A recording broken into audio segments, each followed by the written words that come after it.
Hey guys, it's Maddie from IGN Wii, and we're going to take you through a video review of Wii Play. You can't buy this as a standalone product. Actually, you buy it with the Wii Remote. Normally, a Wii Remote will cost you $39, but with this game, you're going to add an extra $10, so it'll be $49. What Wii Play boils down to is a compilation of 9 mini games, and these titles really are shallow. I mean, really. They make Wii Sports look, incredibly deep by comparison. So let's go through the games. First, you've got Shooting Range, which, as you can see here, is basically a poor man's version of Duck Hunt. And I wouldn't say it's even half as deep as the old Duck Hunt, or at least my memory of it. Mainly because you can't shoot ducks, or I should say you can rarely shoot ducks, which is kind of disappointing. And also that famous dog we all love so much, nowhere to be found. So if you're looking for this for nostalgic reasons, I think you're going to be disappointed. And also, if you're looking for anything that's going to last you more than 5 levels, well, Shooting Range isn't. It's quickly over, and it's, not a lot of fun while it lasts. I think you're going to find that actually some of the shooting modes in games like WarioWare are much better and much better implemented. Next up is Find Me, which is, I think, probably the game in the package that least really requires the use of the Wii Remote. You could probably do this with an analog stick and get away with it just fine. Basically, you're just going into crowds, finding 2 matching sets of faces for the most part, and then selecting them, and that's it. As you advance, there are some variations on that, but really, it's not a lot of challenge here. And I think it's kind of tedious, honestly. Wii Play also features table tennis, which has you going back and forth in a volley against a computer-controlled opponent. And the AI never loses, so the object really is to just keep the volley going as long as you can. It's incredibly simple. And, it is very simple, but it actually works. And the control feels responsive, so it's one of those games that, despite being, very, very shallow and there's not a lot to it, I find myself going back to it every so often just because I want to see if I can increase my volley tally. In Me Pose, which is probably the one you've seen a lot of in videos, you're tilting and turning your Wii Remote to match up your Mii characters with on-screen silhouettes.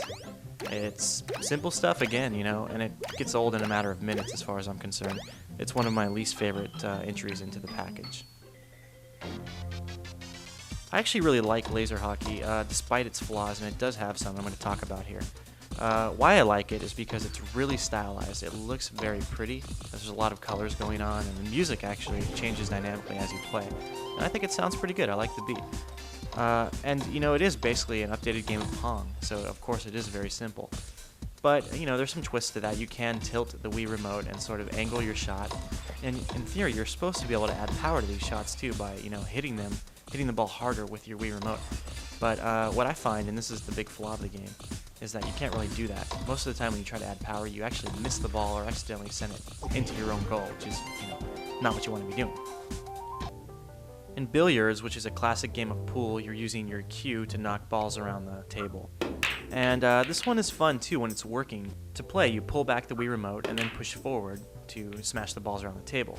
But you have to start in a forward position, so you actually have to extend your arm, point it toward the cue ball, and then hold it there, which is kind of difficult actually to center on that. And then once you have it locked, you hold down the B trigger, pull back, push forward, and release the B trigger, and that sends the ball shooting. It's kind of it feels good to do that, to actually make that gesture, but at the same time, it's not intuitive to have your arm extended in the beginning. And I think what you're going to want to do is start, at a halfway point. It's something that feels more comfortable to you in the beginning.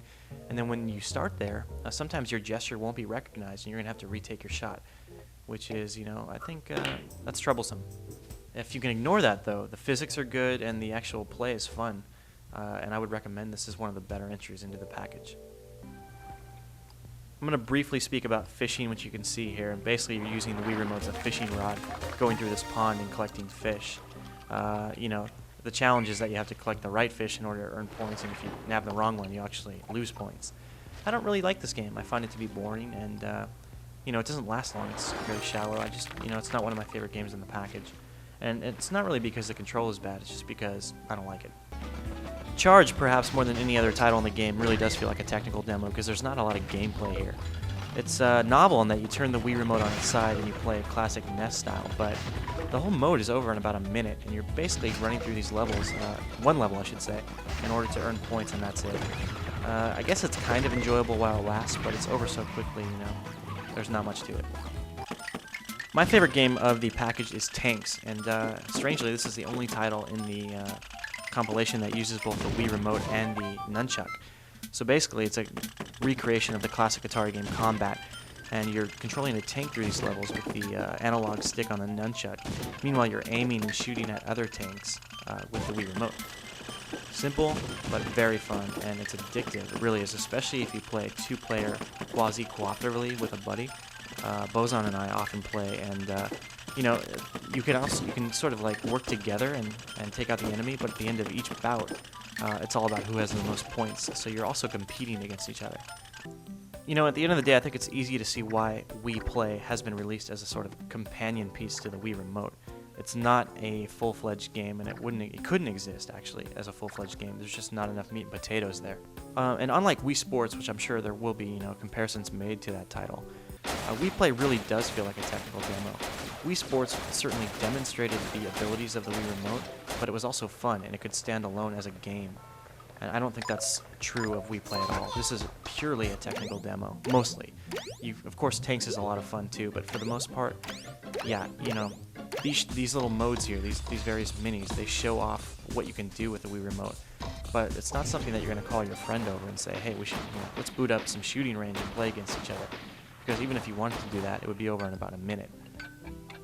And, most of these games, the same can be said of them. They're over so quickly, and there's just not a lot of gameplay there. Still, for $10, we can be a lot more forgiving than we would of a $50 game. So we've given it a 5.5 and recommended it only, and I say that again, only if you don't have 4 Wii Remotes already.